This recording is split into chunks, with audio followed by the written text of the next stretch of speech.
So, teaching EAP. It's what we do, and the classroom for me particularly is a kind of a creative space. It's a space for negotiation, a site for struggles, and it's where teacher action and teacher beliefs and understandings, philosophies and so on come together with values, the curriculum, students and so on to make learning happen at point of need for our learners. And so I think it's a key site to think about a little bit more. So thinking about our pedagogic practices, what is it that makes us special? What is it that specialises our classroom practices? It's kind of an interesting question that I've been interested in. I think articulating that is really important. Alex Dingley and Bruce talked earlier about how important it is to have a firm, strong knowledge base for ourselves as a sector so that we can represent ourselves more coherently with academics and the wider university. And I think understanding pedagogic practice is also part of that picture. It's really important that we can understand and articulate what it is that specialises our practice. And obviously in sort of a still very precarious field, that's really important for us all. So I think it's those kinds of ideas that draw me to the idea of signature pedagogies, and it's why it was something that I wanted to think about a little bit more. So originally, the conception of signature pedagogies comes from the professions originally.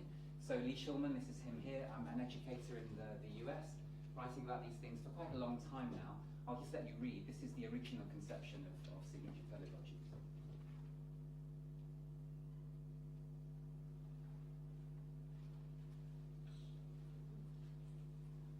So it was originally about thinking about areas like medicine and law, and what was specialised about the pedagogy practices that were preparing people for a career in law or a career in medicine. So things like clinical rounds and so on that are part of the medical profession that then translate backwards into teacher education.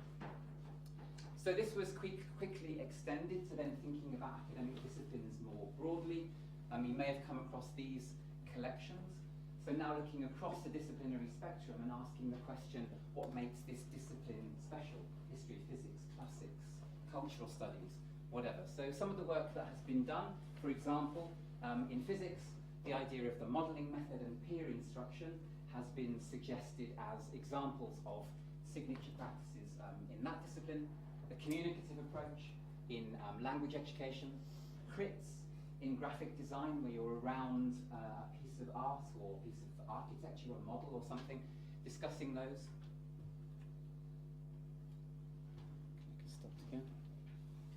Digital storytelling in what Ben Mayer calls the new humanities. It's not working. Engineering design processes and learning from professionals in engineering. And other work has also, I'm sorry, I'm just grabbing a different clicker because this one's not working. The inquiry's also been extended not just to talk about classroom practices, but also to talk about assessment practices. So there's newer work that thinks about assessment or signature assessment and feedback practices as well.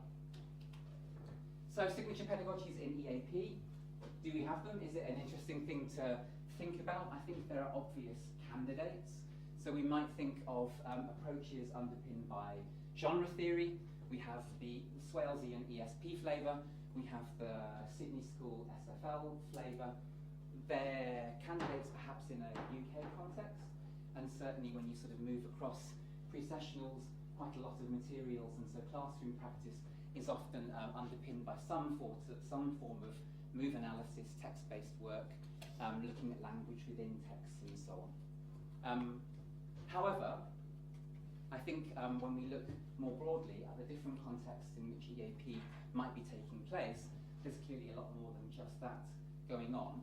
And I think one of the key problems, of course, and I think it's familiar to us all these days, is that EAP is inherently characterised by diversity and variation.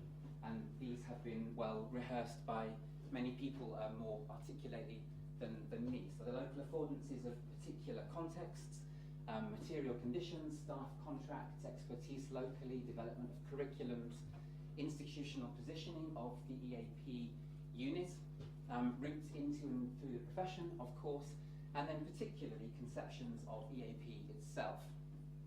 So taking that one up, there are very different views across the sector, I think, looking even nationally, but probably internationally as well, in terms of what we think we're doing in preparing our students for their disciplines, and what we're doing with our EAP. So, is it language development via academic carrier topics? Is it generic, ostensibly transferable skills? Is it readiness for participation and engagement in higher education? Is it about the specific disciplinary requirements of a target discipline? Is it about the pedagogy practices of that target discipline? So things like lecture participation and seminar participation and so on. Is it about the research practices of those disciplines, the target disciplinary norms, the epistemological understandings, ethnographic understandings, and so on? Is it a higher order cross-disciplinary, meta-disciplinary awareness of academic discourse? Or is it critical empowerment, emancipation, as things like or areas like critical EAP would have it? These are, of course, often overlapping, and the same things happen in different programs. And we could add things like language as form versus language as meaning making. These are all different conceptions of EAP, and I think they probably shape in fundamental ways what curriculum and pedagogic practice then become. So I think using signature pedagogies then as a lens is an interesting thing to then ask, okay, how might we think about pedagogic practices and perhaps signature practices, if there are such things, in a more expansive, inclusive, diverse view of EAP in more global contexts. So Schulman suggests that signature pedagogies have three fundamental dimensions. The first one is surface structure, as he calls it, and this is basically classroom practices, activities, curriculum materials, the things that happen on the surface in the classroom. The second one he calls deep structure. This is essentially epistemological, so a set of assumptions about what underpins teaching practices. So for us in EAP, that might be awareness of academic discourse, awareness of what goes on in the disciplines, in departments, and so on. And then also what he calls an implicit structure. And this is the kind of the axiological side. This is values, ethics, assumptions, and beliefs. So I think this gives us a kind of useful starting point for thinking about what EAP practice or EAP pedagogies look like. And if we take the Swalesian versus SFL genre again as an example, the underpinning knowledges, Swalesian genre comes from a particular view, a particular research practice, and it takes a very different view of language compared to systemic functional linguistics, for example. So the relationship between the text and the language in an ESP genre is correlative. You look at text structures, and then you use corpus work to establish what language does in those textual forms. Whereas in SFL, the view of language is far more constitutive, and there's a tight relationship and an interacting relationship between language and the text. So there's kind of different things happening underpinningly there that will then likely translate into different pedagogic practice. So if you've got a Swalesian or a curriculum informed by Swales, your pedagogies might look like different compared to SFL. And then of course, values also shape things differently. If you're steeped in systemic functional linguistics, you know that in terms of its value pinning, it's very much social justice informed. And it's about discourse as giving students, and originally in the Australian context, it was underprivileged indigenous peoples of Australia, giving those kinds of people access to the discourse of their disciplines. So again, if you're aware of that as a teacher, as a curriculum writer, then that perhaps shapes in important ways your classroom practices.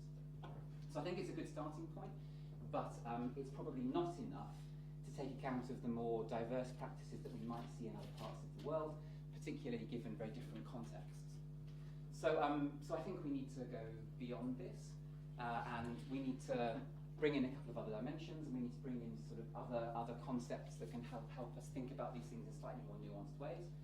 And I want to briefly mention three challenges to signature pedagogies that I think are useful for us thinking more expansively about EAP practices. So the first one we could maybe characterize as social power. So if we ask where is it that signature pedagogies come from, Schulman originally said the professions, from law, from medicine. Since him, it's been sort of very epistemological, it's been about the disciplines. But there are also institutional structures, traditions, norms, cultures that propagate traditions. And Julia Horn's paper in 2013 has been quite sort of useful for my thinking. She talks about the Oxford tutorial. And the question that she asks is, to what extent, she calls it a chicken and egg problem, to what extent is it the discipline that propagates the signature pedagogy, and to what extent is it the institutional structure and the traditions and the norms and the power? And she mentions how PhD students get steeped into traditions, and those PhD students then become lecturers, and so the culture is replicated. So there's this interesting sort of question as to which came first, the culture or the epistemological practices. So she suggests replacing signature pedagogies with the idea of powerful pedagogies, which captures that kind of ambiguity quite nicely. So there are practices that may be epistemologically powerful, they're good for student learning, they're good for disciplinary learning, but there may also be practices that are socially powerful because they've been, propagated, replicated, and they may or may not be good for student learning. So that's one thing.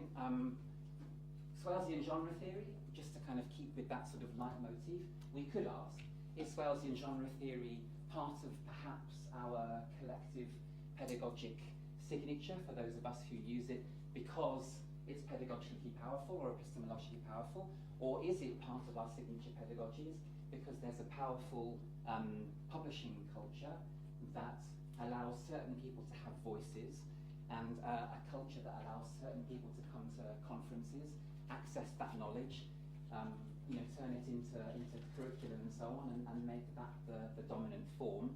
I don't have an answer, but I think there is that sort of slight chicken and egg, right? It's probably an element of both, but it perhaps then obscures other practices that are less socially powerful because the voices are obscured and we don't hear about them so much.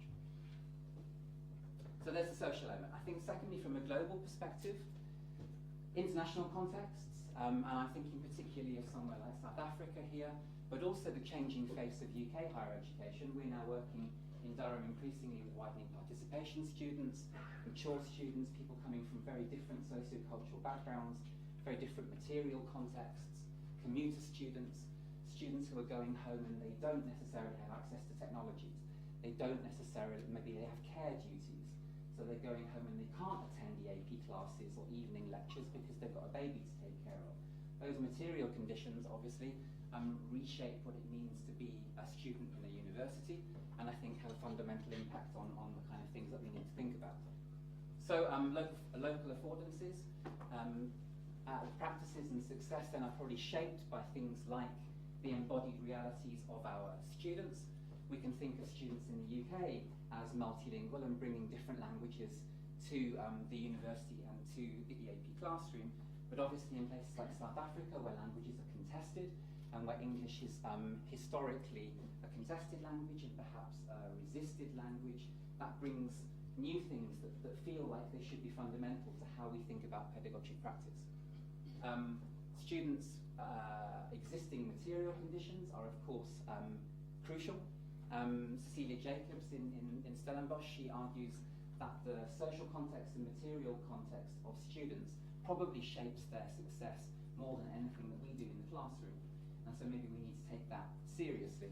At the last biennial conference in Glasgow, one of our ex-Durham colleagues, actually, Michelle Joubert, who's now in South Africa herself, talked about the pandemic climate in South Africa and how students at one university were being given laptops in order to plug in online, but those students at home didn't have access to electricity. And so those students, once the laptops wore down, couldn't access the curriculum, couldn't access practice. And then we also need material artifacts. So we might be thinking about the classroom, the setting, technologies, and the things that students have access to, but I think also the curriculum is an important shaper of pedagogic practice, and we probably can't separate the curriculum from what then happens in the classroom.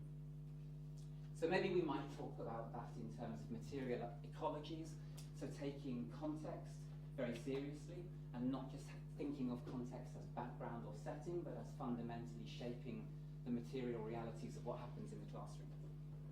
So I think those two things together then mean that we need to expand Schulman, and rather than having 3 dimensions, we have 5. So we've got our classroom practices, the surface structures, we've got our knowledge, epistemology, the deep structures, we've got our values, the implicit structures, but then I think we need to add in social structures, because that may propagate what a pedagogic practice is and can become, and then also these material conditions that places like South Africa enable us to kind of see a little bit more clearly. So when I think about a context like my own, this helps me think about how the kind of pedagogic practices that have emerged on our pre-sessional programme, for example, come together. So there is a particular material ecology. We're on full-time contracts, we have access to scholarship, we're allowed to read, we're allowed to go to conferences, there's money for those kinds of things. That shapes the knowledges that we bring to materials design, to curriculum development, pedagogic practice, observation, conversations with teachers, and so on. That then shapes the value system and how we think about academic discourse. We talk a lot about knowledge, or I do, talk a lot about knowledge and knowledge practices, and that's different from 10 years ago precisely because of some of these other things. And so I think this has, all of these things interact. I think this is non-linear and they happen at different times in different ways. And so it shapes maybe, and this is sort of one point that I wanted to make, that maybe if we're thinking about EAP signatures, they probably emerge locally in certain institutions if you have that culture. So I think if we have signatures at school, they're probably local signatures or network signatures through somewhere like BALEAP. And my own doctoral work a few years ago sort of got at this. So I looked at a university pre-sessional curriculum, and I looked at the teaching practices, and there was sort of an interesting signature profile, I called it, that emerged. I referred to it as the Pearl Dive. I'm not going to go into it in detail, but I used a particular theoretical lens, which I'm not talking about today, sort of contextually grounded stuff at the bottom, abstract, more theoretical stuff at the top. And what our teachers did most of the time, and what our curriculum does a lot of the time in different lessons, is it starts high with a concept like the literature review, or I think I've got an example here. So asking students, like, what is a research question? Asking what's the difference between a topic and a research question. So you often start with something relatively high level, and then it gets quickly grounded in a textual example. People look for that evidence, look for the concept, look for the structure, and then there's a kind of a discussion task afterwards that has the students verbalise that, not in conceptual terms, but in grounded terms through the text. And this is a pattern that kind of replicates again and again through the way that our materials are designed, and therefore in the way that students interact with teachers in the classroom. And that seems to have kind of emerged through a local culture, and then that's propagated through induction and observation conversations and so on. So, why did I put that slide up again? So I think it's a useful way for us to begin thinking about things, but it sort of still leaves out a few things, and I wanted to kind of mention one more. So we've talked about social structure, we've talked about material conditions, and the final challenge, I think, is the idea of change. So it's clear that practices shift, and probably signatures evolve, and even Schulman, back in his original writing in 2005, nodded to the idea that signatures may change. The influences on that change may be from within, they may be from outside the discipline, outside EAP. There might be new technologies, practices, technologies. It could be things like inclusivity, decolonisation, whether that's a conversation that emerges from within, or whether it's a sort of institutional strategic priority that begins to reshape, I think, what pedagogic practice perhaps becomes. And I think in EAP, and this is another idea from Julia Horn's paper, teachers may be key to this change. She talks about how professionals moving institutions make a sort of institutional trading zone. And particularly in the UK, with our pre-sessional culture, sort of nomadic wandering in search of a proper job from pre-sessional to pre-sessional is not good for the bigger picture of precarity, but in terms of sort of ideas sharing and beginning to sort of have a culture and a community that share practice, perhaps there is a trading zone that means that teachers are key to change in these practices. The problem, however, is that with Schulman's model, you can't see across signature pedagogies, and you can't see why different disciplines are similar or different. You also sort of get this list-based approach, and if we think about what that might look like for EAP, it's kind of partly useful but not helpful enough. So we could easily say, well, we need a feminist pedagogy, we need an intercultural pedagogy, we need a post-COVID pedagogy, we need a critical pedagogy, we need a post-humanist pedagogy. And those all, they give us kind of useful lenses to think about what classroom practice might look like in slightly new ways, but it just ends up bolting on another thing. And I think we need to go beyond that to the form that signature pedagogy can take. So I think we need to go beyond lists, and we need to be able to see internal variation and change over time. How am I doing with my change over time? We've just got 20 minutes left now, so you've done your 20 minutes. Okay, I'm going to need a bit more time. That's okay, right. Anybody who's heard me talk before knows I'm notoriously bad with timing, but we're close.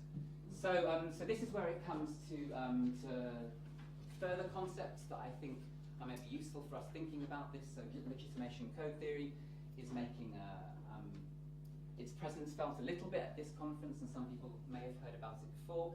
So LCT is a multi-dimensional toolkit for education research, practice and change. Chief architect Carl Mason. Its main influences are Pierre Bourdieu, which also is making an appearance at the conference, thanks to Alex and Laetitia. And then also, perhaps lesser known, Basil Bernstein's code theory, and those kind of come together along with a number of other things to produce this framework. It has a number of dimensions. I'm only going to talk about one, specialization. So specialization offers concepts for us to think about who and what matter in practices. And so Mason LCT says all practices, wherever they are, in whatever context, are about something and they're by somebody. So that gives us two concepts. Epistemic relations, or relations to knowledge, and then social relations, relations to knowers. That gives us the knowledge and knowers. And so if we kind of plot two axes, we've got sort of stronger to weaker orientations to knowledge, and then we've got stronger and weaker orientations to knowers. And these are not boxes, these are not sort of formal ways simply of categorizing things. I'll get to that in a second, sorry. So where we have both, where we have a strong orientation to knowledge, but weak to knowers, he calls that a knowledge code. So disciplines like economics, most of the sciences, tend to focus more on procedures, hypotheses, results, and it matters less who you are, more about being inducted into the procedures and protocols of the discipline. The knower code is where the orientations to knowledge are underpinningly weaker, but the orientation to the knower is stronger. So my colleague and friend Sharon, who's just in the audience, live tweeting apparently, did some work in political science, and political science in the particular context that she was working in emerged as a knower code, in the sense that people are focusing on knowledge, but underlyingly what matters is the development of critical dispositions and the ability to orient, to sort of develop a political consciousness and a sort of theoretical consciousness, rather than knowing about particular procedures, particular approaches per se. That's kind of the obvious distinction, but then it also gives us two other spaces. So where people don't matter and knowledge doesn't matter either, he calls that the relativist code. And I think there's plenty of relativism in higher education and perhaps in EAP. And then finally in the top quadrant, he calls that the elite code, which is where both knowledge and knowers matter fundamentally. So these are not boxes, this is kind of a plane, a topological space. So within a space, you may have variation, things that are more knowledgey, less knowledgey, more knowery, less knowery. So it gives us a way of seeing variation and change. And things shift. So within a curriculum, across a teaching practice, across somebody's career and so on, practices change and practices may even shift into other spaces as things change. So if we use this to think about EAP and different flavours of EAP, I think it helps us see 4 underpinning spaces that are perhaps useful for theorising this stuff. So generic skills, I think we might place there, where we might be talking about knowledge, but underpinningly, we're not thinking about knowledge structures or similar. I'm going to suggest that what we might call pragmatic EAP, so sort of normative socialisation views, are knowledge-oriented. It's about the academic discourse. It's about understanding the language and the practices of the discipline, and it matters less who you are, more about having access to those disciplinary norms.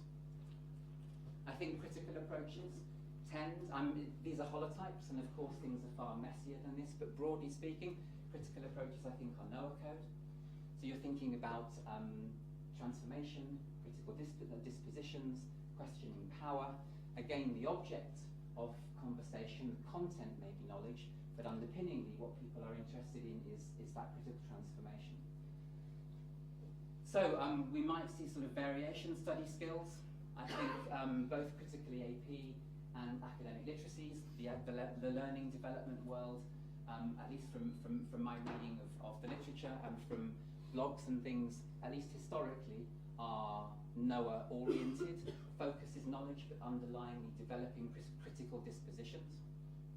I know that's a simplification, but just to sort of see how this might work. I think different flavours of probably our mainstay in at least UK EAP are probably in the knowledge code space.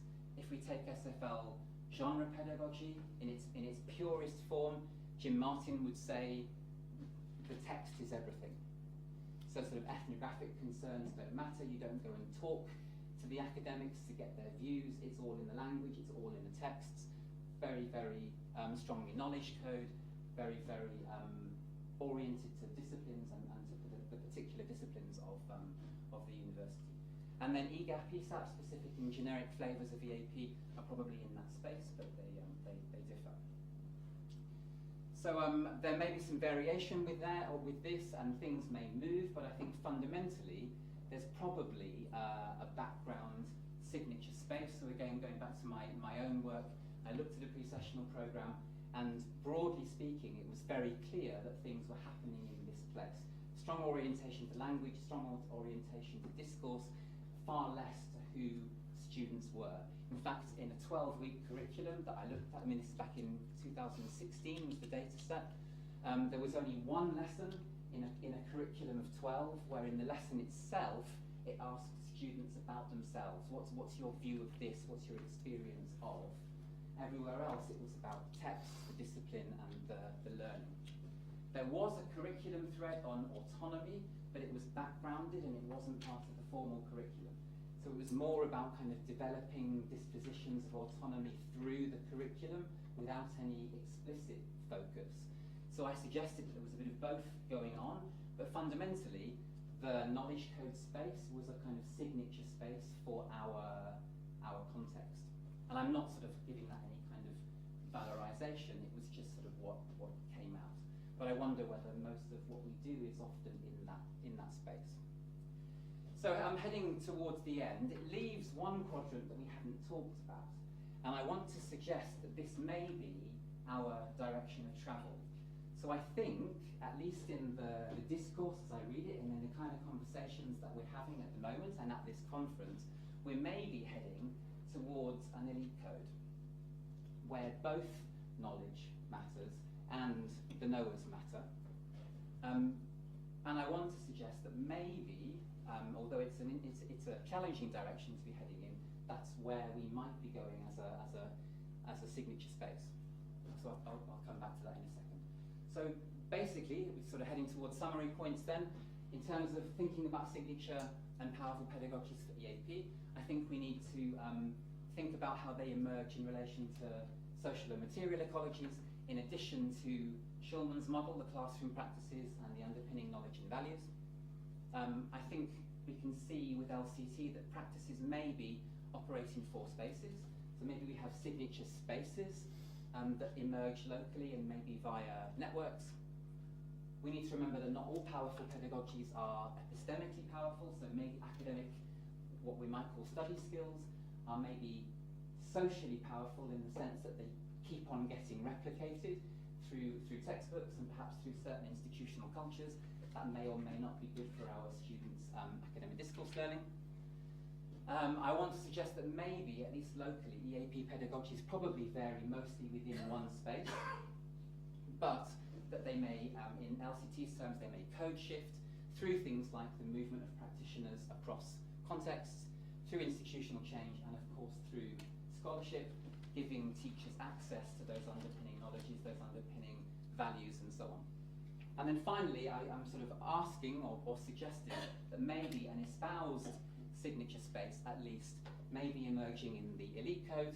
So that's where pedagogies orient both to academic discourse and to students' material conditions and lived experience. So a centering of knowledge and of social justice in a very real sense. So not just asking students their opinions, that's not bringing in the knowledge, the knowers, but actually thinking about material contexts, home contexts, the languages that are being brought into the classroom, and taking those seriously in addition to the academic discourse. So maybe we're heading towards a space that is sort of powerful pedagogies in both senses that Horn talks about. I think that's hugely challenging for the EAP practitioner. It's certainly not something that the novice practitioner wouldn't necessarily be expert in. It's a challenge for teacher development and for teacher education and so on. But going back to sort of the question of social justice, I think it's an important thing for us to think about in terms of teachers have access to these things. It's an issue for us all.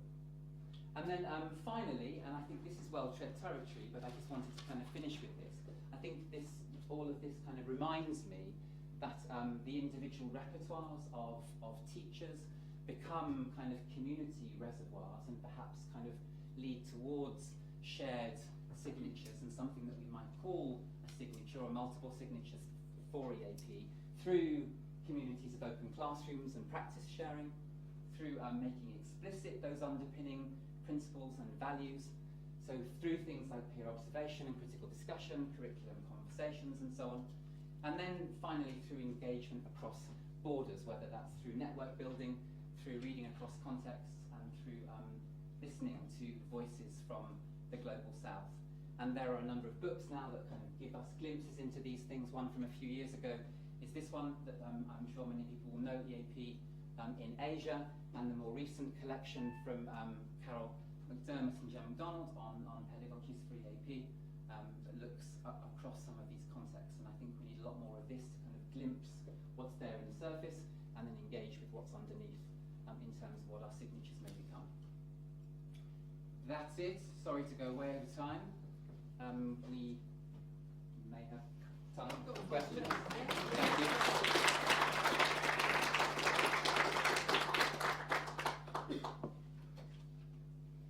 Anything anybody wants to ask? Or? Yeah. I'm just wondering who we're going to share that elite space with, the disciplines that are behind it. Actually, that's a good question. So in the LCT literature, one of the examples is music. And there's a really interesting research paper that talks about how primary school music is very Noah code. So it's all about just playing, and it's about kind of developing dispositions of enjoying music and developing an ear for things, but it's obviously not musical theory. And then what happens at secondary school is it suddenly shifts, and it's a little bit like, the kid that comes off at half-time and of a soccer game, and then the game changes and they come back on and it's rugby, and suddenly there's ball, but the shape has changed and the rules are different, and now you can touch it, and you kick it in different ways, and it seems like the shift from primary to secondary music is like that. And they argue that this is why so many people drop out of music, because once you get to music at secondary school level, you need to be playing an instrument to develop the ear and the feel and the embodied musicality, but you also need the music theory. And those are both fundamental, and maybe that's the same in university disciplines as well. I wonder whether it's not a universal, but maybe the creative arts particularly, depending on how it's done.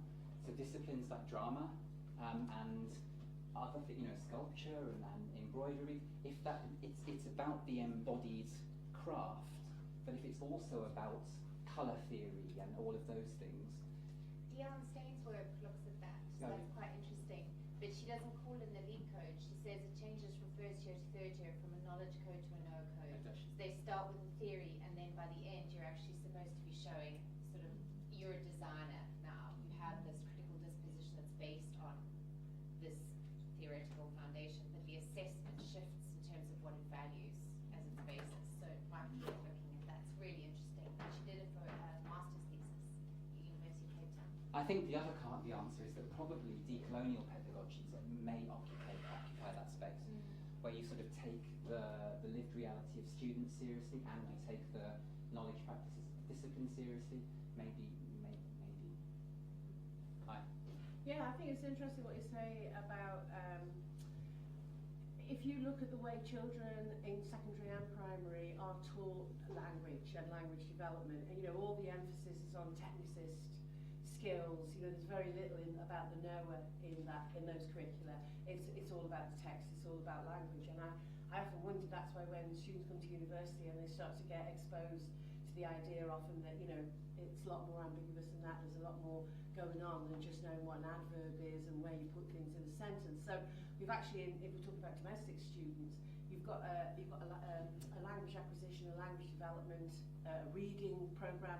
Everything is very much about the thing, the artifact, nothing about the knower, nothing. And in fact, you've got a really anti, if you look at teacher standards in primary, they're asking teachers to monitor received pronunciation in children. Yeah. So we are miles away. So we're getting students now and teachers for that matter, who've come through this whole curriculum of the last 10 to 15, 20 years, but it's very antithetical to this idea that language can be much more open, ambiguous, blah, blah, blah. And I think that's something as well that you need to take into account with EAP. Where have they come from? What is their reading habitus, if you like? What is their reading background? What is their writing background? And it's very, very deterministic and completely obliterates the individual to a large extent. It makes me think of ChatGPT and AI in higher education. There's a danger that particularly in EAP, that we're thinking just about the technicist side, and certainly students are thinking about sort of writing as product and language as product, and remembering the kind of the critical dispositions and how engaging in knowledge transforms what it means to be a citizen. And I think remembering the knower is probably important for pedagogies, to remember that the kind of the knowledge that produces the writing actually reshapes the writer and means you're more able to act in and on the world. Yeah.